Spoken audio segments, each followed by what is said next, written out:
तो हम लोग टेस्ट 4 का डिस्कशन शुरू करते हैं।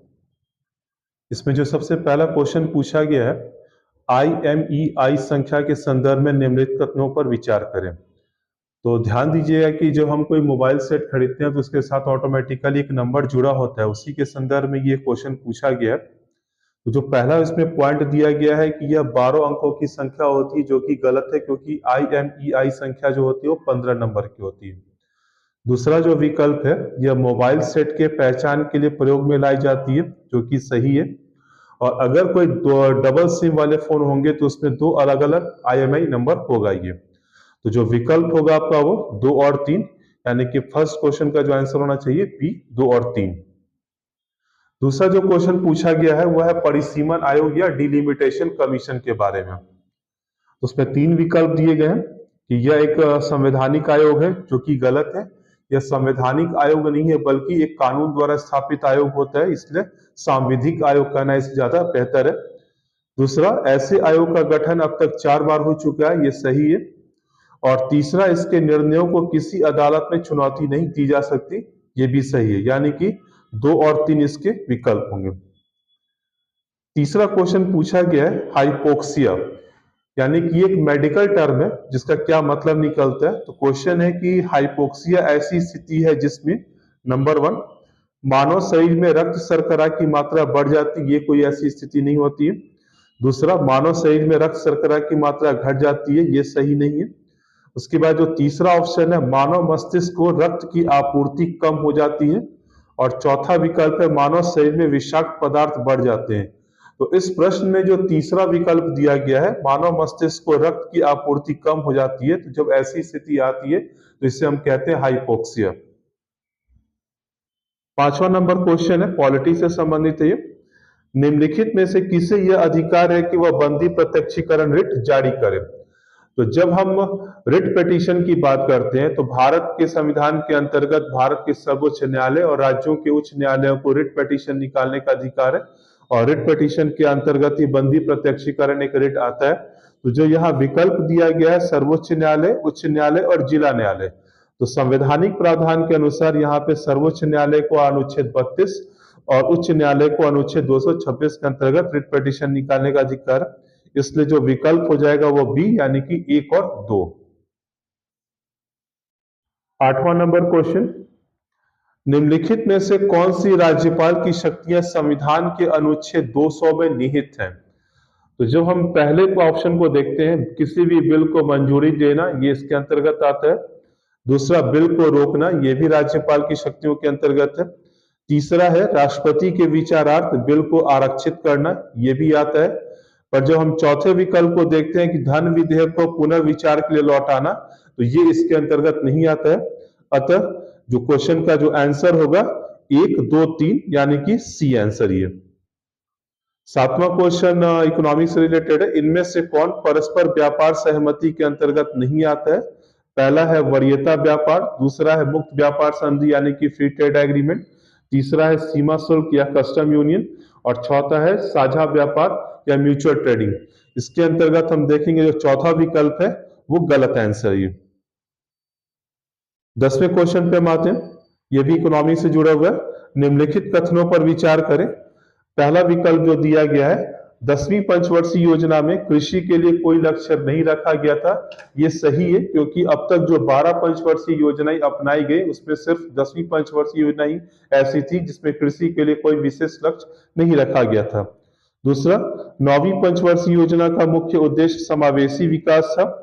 और तीसरा, 12वीं पंचवर्षीय योजना का मुख्य उद्देश्य चौथी औद्योगिक क्रांति को प्रोत्साहन देना था, जबकि ये दोनों विकल्प गलत है। तो इस हिसाब से जो सही कोट इसमें जो दिया गया केवल 1, यानी कि 10वीं पंचवर्षीय योजना में कृषि के लिए कोई लक्ष्य नहीं रखा गया।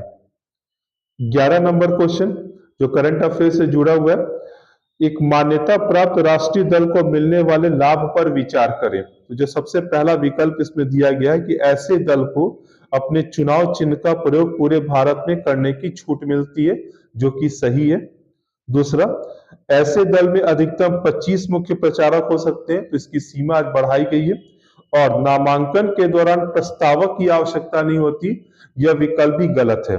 चूंकि चुनाव आयोग है वह किसी भी दल को राष्ट्रीय दल या क्षेत्रीय दल के तौर पे मान्यता देता है और इसके हिसाब से कुछ सुविधाएं मिलती हैं। तो ये प्रश्न उसी संदर्भ में पूछा गया। तो जो आंसर होगा इसका यानी कि प्रश्न 11 का केवल एक यानी कि A answer. 12 number question science and techs से पूछा गया।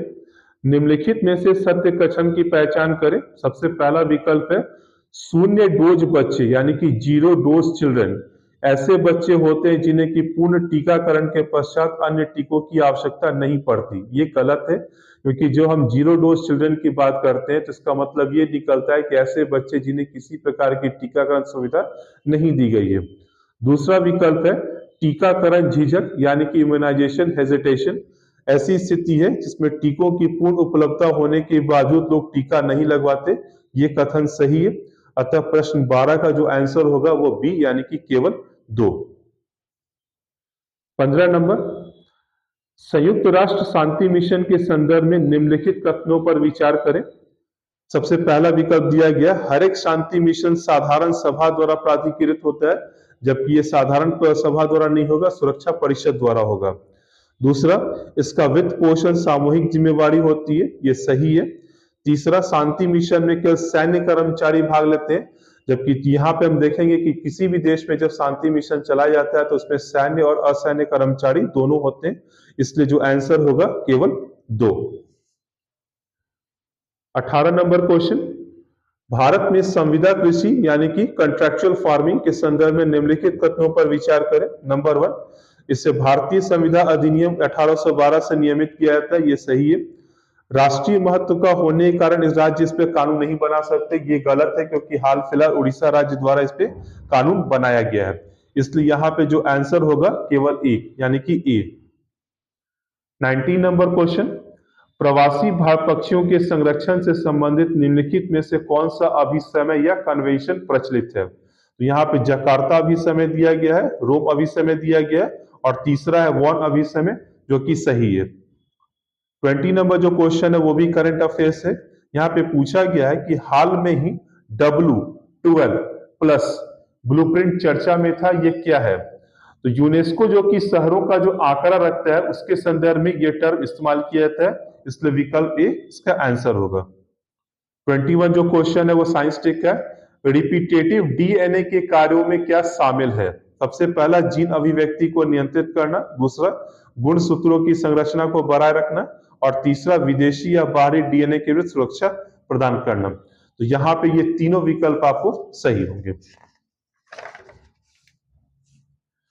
इसके बाद हम लोग आ जाते हैं प्रत्येक वर्ष के 23 जनवरी को मनाया जाने वाला पराक्रम दिवस किससे संबंधित है। तो यहाँ पे कुछ व्यक्तियों के नाम दिए गए हैं, उनके संदर्भ में यह क्वेश्चन पूछा गया। सबसे पहले शहीद भगत सिंह, दूसरा सुभाष चंद्र बोस, तीसरा मेजर जनरल शैतान सिंह जिन्हें परमवीर चक्र दिया गया था और चौथा ऑप्शन है फील्ड मार्शल सैम मैनेक्सा। तो यहाँ पे जो हम पराक्रम दिवस की बात करेंगे तो ये सुभाष चंद्र बोस से संबंधित है।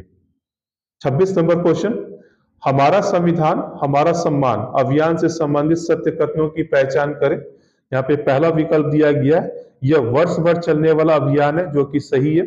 इसका उद्घाटन भारत के उपराष्ट्रपति द्वारा किया गया, उपराष्ट्रपति द्वारा ही इसका उद्घाटन किया गया था। और तीसरा विकल्प है इसका उद्देश्य प्राथमिक विद्यालयों में संविधान की शिक्षा देना है। तो ये प्राथमिक विद्यालयों से संबंधित न होकर पूरे भारत में संविधान के प्रसार के लिए अभियान चलाया गया है। 30 नंबर क्वेश्चन हाल में ही सदा तनसीक चर्चा में था, यह क्या है। तो भारत और सऊदी अरब के बीच में जो सैन्य अभ्यास हुआ है उसे ही नाम दिया गया सदा तनसीक।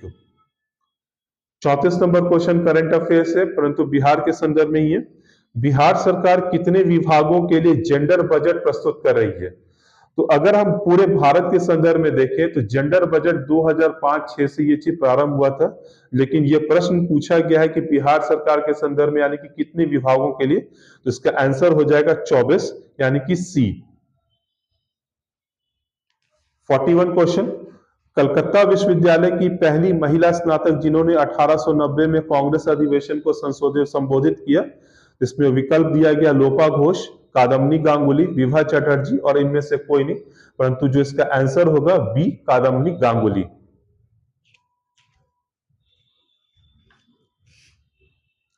62 नंबर क्वेश्चन, कैबिनेट मिशन से संबंधित कथनों पर विचार करें और इसमें 3 विकल्प दिया गया।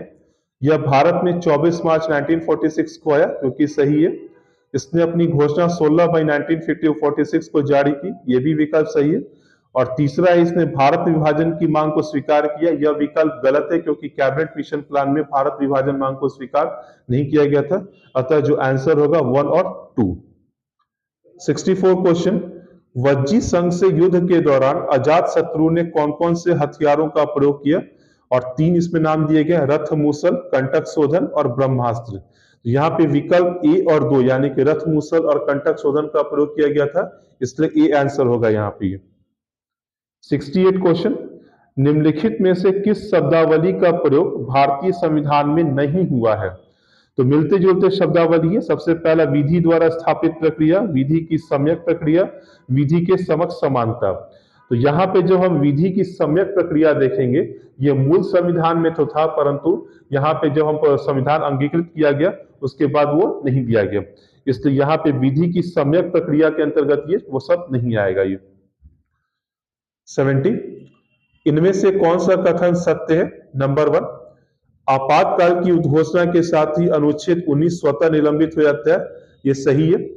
मूल अधिकारों का संशोधन न्यायिक समीक्षा के दायरे में, क्योंकि जब केशवानंद भारती मामला आया और उसके बाद से बेसिक स्ट्रक्चर प्रिंसिपल दिया तो न्यायालय ने ये माना कि मूल अधिकारों का भी जो संशोधन होगा वो न्यायिक समीक्षा के दायरे में ही आएगा। और राज्य को अनुच्छेद 13 में परिभाषित किया गया। तो इस प्रकार से तीनों अब विकल्प यहाँ पे सही है। 76, पर्यावरण से संबंधित क्वेश्चन है। हाथी परियोजना से संबंधित कथनों पर विचार करें। इसे फरवरी 1992 में शुरू किया गया था, ये सही है। पूरे विश्व में हाथियों की 3 प्रजाति होती है, यह भी सही है। और बिहार में एक भी हाथी संरक्षण क्षेत्र नहीं है, यह भी सही है। तो यहाँ पे आंसर जो हो जाएगा वो सभी। 85 क्वेश्चन है, विशेष आहरण अधिकार यानी कि स्पेशल ड्राइंग राइट्स बास्केट में किस अंतरराष्ट्रीय मुद्रा को शामिल किया गया है? तो जब हम एसडीआर की बात करते हैं तो ये 5 मुद्राओं का एक बास्केट है। इसमें यहाँ पे 3 विकल्प दिए गए, अमेरिकी डॉलर, यूरो, येन, ये तीनों ही आपको एसडीआर बास्केट में शामिल हैं। 86 नंबर क्वेश्चन है, व्हाइट लेवल एटीएम का संबंध किससे है? जब भी हम व्हाइट लेवल एटीएम की बात करते हैं तो जो भी नॉन बैंकिंग फाइनेंशियल कंपनियां एटीएम जारी करती हैं उसी हम कहते हैं व्हाइट लेवल एटीएम। तो यहाँ पे जो विकल्प दिया गया है गैर बैंकिंग वित्तीय कंपनी यानी कि एनबीएफसी, ये आपका सही होगा। ये 89, निम्नलिखित में से कौन सा कथन क्षेत्रीय ग्रामीण बैंक यानी कि रीजनल रूरल बैंक के बारे में सही है? इसकी स्थापना 2 अक्टूबर 1970 को की गई थी। प्रारंभ में 15 बैंकों की स्थापना हुई थी, जो कि गलत है।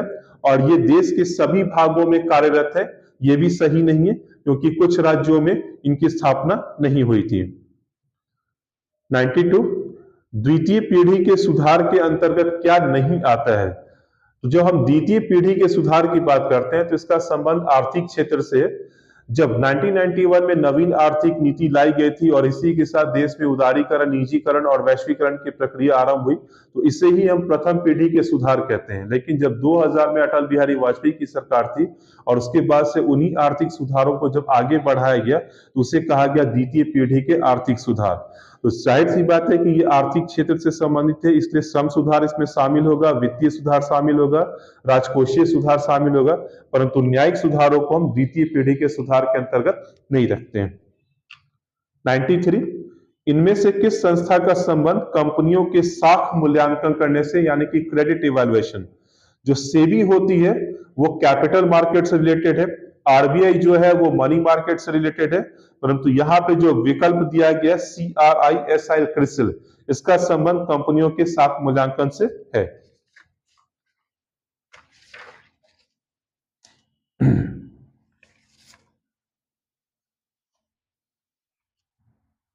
ठीक।